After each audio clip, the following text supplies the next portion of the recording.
So we have a special edition of Answer the Question this week. Normally I will throw a series of provocative and hard-hitting questions at Dominique Foxworth, but because of the magnitude both of this game and I think of this question, we're going to limit it to just one. Ooh. And RC is here to go along with it. Cool. Cowboys-Eagles play a monster game on Sunday night.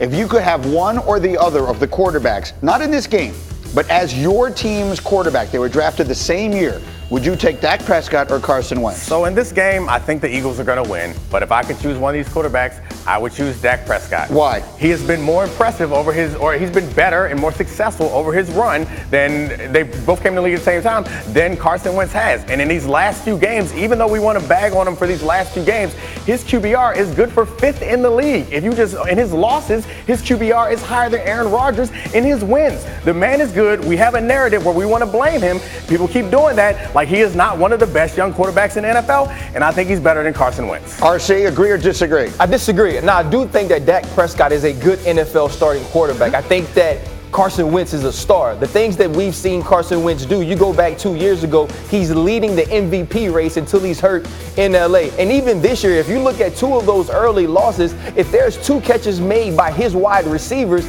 those are wins. And now we're looking at this team in a different light. You go back to last week against the Minnesota Vikings. This is the team that couldn't stop a nosebleed, getting bombed on over the top. And Carson Wentz kept this game close with his talent, with his will, and with his playmaking. I believe that right now, Dak Prescott is on a better team, but Carson Wentz is the better quarterback. And going forward in the future, one of those guys will be known as, you know what, he won some games managing football games. The other guys is going to be, he is the reason. Nick, why are you doing that? Dak Prescott is on a better team? I think Dak Prescott's team has more stars, but I think we all would agree that Carson Wentz's team is more well-rounded. And one of the criticisms of Dak Prescott is always like he uses all this support to set him up. Right now he's playing without both of his starting tackles, without both of his receivers. And Carson Wentz, his team won the Super Bowl without him. So talk about a team that is getting a player that's getting supported. Yes, okay. Listen, that's 2 years ago. That's not how it works, right? We don't get to go back there. It's a fact. No, it's a fact, but it doesn't have anything to do with this team right now. The team that was supposed to have Deshaun Jackson outside, the team that was supposed to have a healthy Alshon Jeffrey.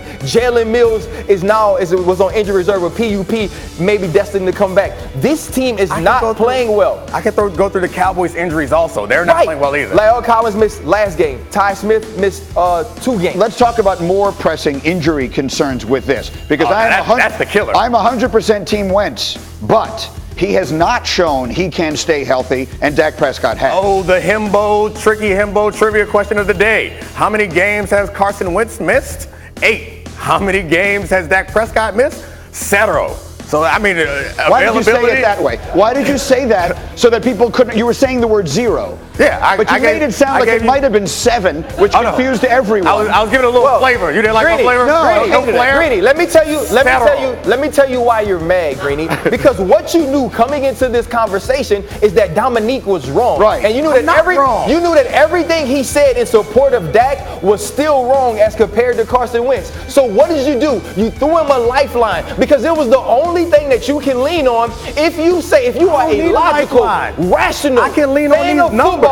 You absolutely know because you feel like your eyes are lying to you. Because when you watch a football game and you see Carson Wentz play quarterback and you see Dak Prescott play quarterback, your eyes tell you that Carson Wentz is better at playing quarterback than Dak Prescott is. He's better at some things. He's not better at all things. That really is it. And so, I mean, despite your first inexplicably deciding to do that last one with an accent, I thought that went very well. Maria, take us somewhere else. Trust me, Greeny, this is going to go very, very well. We go to the hardwood here. The Clippers, they're projected to have the highest win total of teams in the West. They also are projected to have the highest % chance to reach the finals of any Western team. That's 27.5%. We'll discuss whether or not we agree with all that. As for the other Los Angeles team, the Lakers, they are projected to finish with 50 wins. That's the 5th best in the West, just behind those retooled Rockets.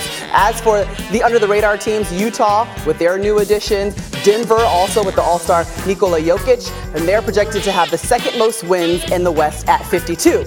So, shall we run the floor in the Wild Wild West, Jalen and Jay Will? Let's get it. All right, Jalen, let's start with you. How important will home court advantage be in the West? It's going to be extremely important.